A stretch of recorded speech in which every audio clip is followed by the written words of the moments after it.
સભા છે અને હવે પછી આપણા ધારાસભ્ય પછી કોણ બનવાનું છે? તો બાપુ શું છે અમારા માટે?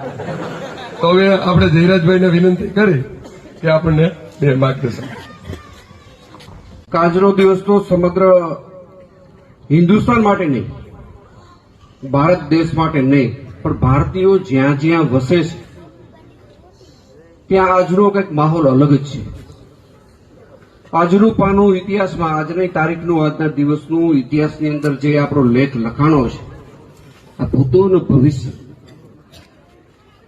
કે જેની આપણને આતુરતાપૂર્વક રાહ હતી, આવું બનશે કે નહીં બને, બનશે કે નહીં બને.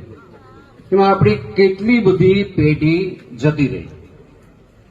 આ પેઢીની આશા હતી કે આમાં હવે કંઈક થશે, ભારતીય જનતા પાર્ટીની સરકાર આવી અને જે આપણી કલ્પના નહોતી એનાથી સારી રીતે આજે